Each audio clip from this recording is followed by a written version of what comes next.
Gordon S. Wood is dead. It happened a couple weeks ago. I just found out about it. He's not Lady Gaga. He's not George Clooney.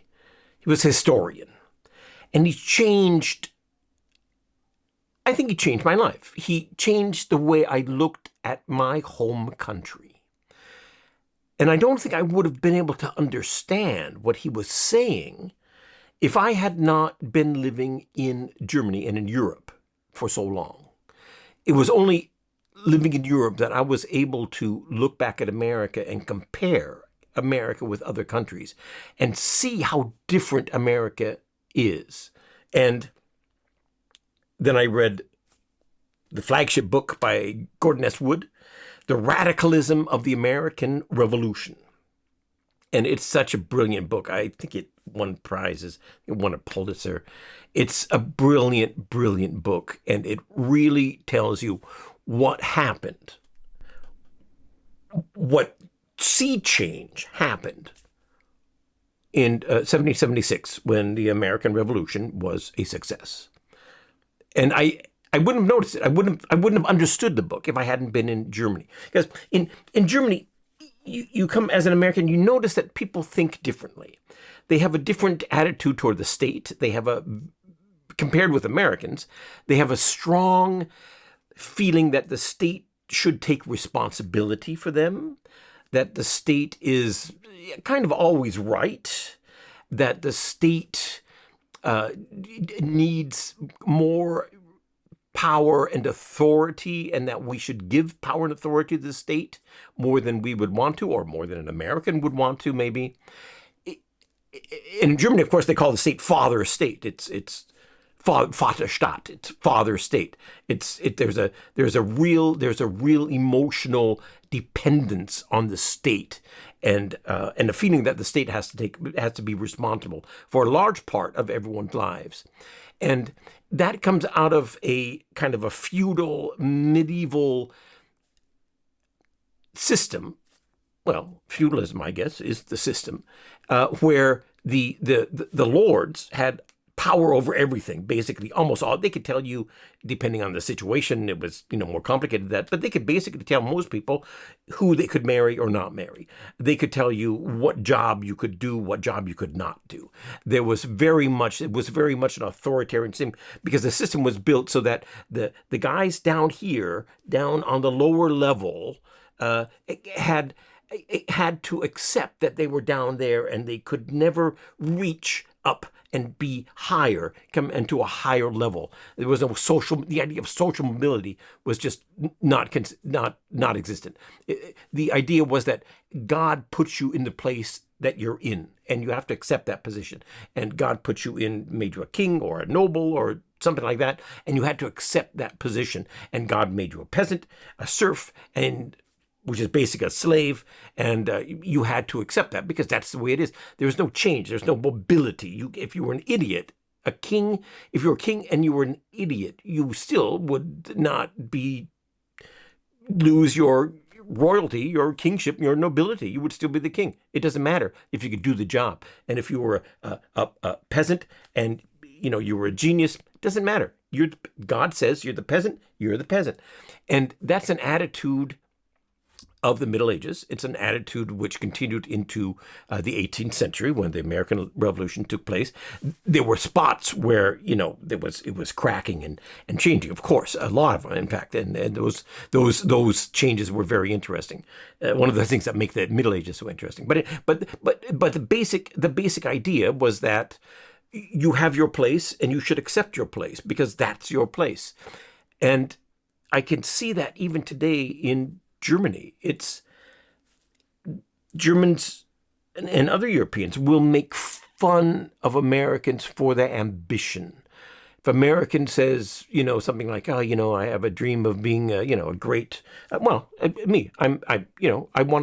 be a great writer. I am a writer. I want to write one great book. That's my dream. But I probably don't have it in me. I haven't done it so far. I've written books. I've published books. I've written and published a dozen books.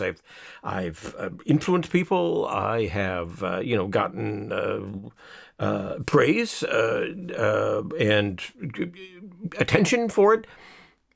But that's not the great book, and it kills me because it's just so hard.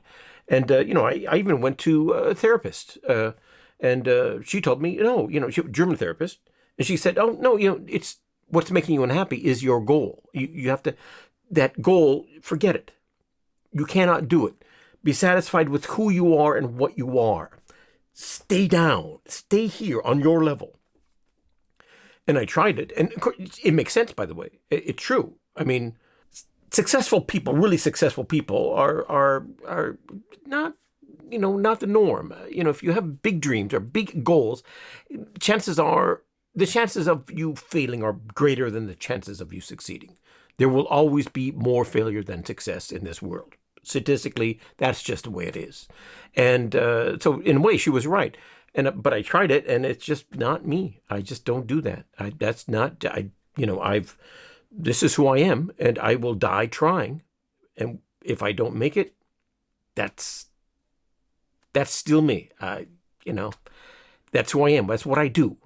And I've noticed this difference between, Europeans and Americans. Americans tend, not always, but they tend to have more of these great ambitions and dreams and kind of the naive illusion that they can make it.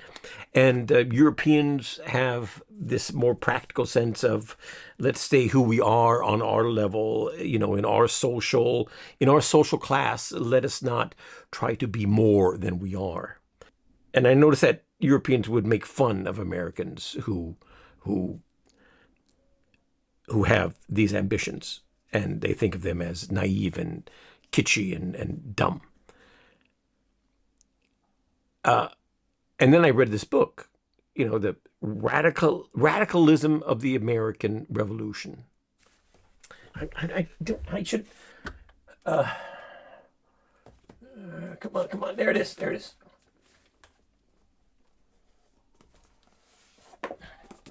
The Radicalism of the American Revolution by Mr. Gordon S. Wood. And it blew my mind. That's exactly what he was talking about. He was talking about this difference in mentality. In Europe, you have the father state, and you stay in your class, more or less. There are plenty of exceptions, of course. But the people who left and went to America, they had the dream of getting up to where the kings were, where the nobilities were. They want the same luxury, the same privileges, the same rights, the same everything that those guys had. And they didn't see any reason not to have it. They came to America and they said, why can't I be like that? And, of course, a lot of them ended up being white trash for generations, and some of them ended up being a new, oligarchical class. But the attitude was this radical change. And even today, it's true. You look at who do we have as president? It's Mr. Trump. Mr. Trump had no political experience whatsoever. He was a celebrity. He had a lot of experience and was a successful businessman. It doesn't matter what people say. He was successful and he had experience in it. He knew what to do in business, and you can tell that informs also his executive, his political actions and style. If he can be president, anyone can be president. And that's the idea, this idea that anyone can be president. We had Ronald Reagan. He was an actor. We had Obama. In a time where everyone was saying, America's so racist, we're all racist, everyone's a racist, we voted for a black president. Anyone can be president. Anyone can do anything. Anyone can have everything, what they want. Elon Musk came over. He had a good start. Yeah, his family, I guess, had money or something, but, there was nothing. No one gave him, the world's first trillionaire. It was not a gift. and it could not have happened in Germany. It could not have happened in Europe. You can smell it here. You can smell the difference. Well, anyway, so this is the book. This is the book that explains it. Mr. Gordon S. Wood, he explained America, I think, like no other historian ever has. Mr. Wood, thank you and Godspeed.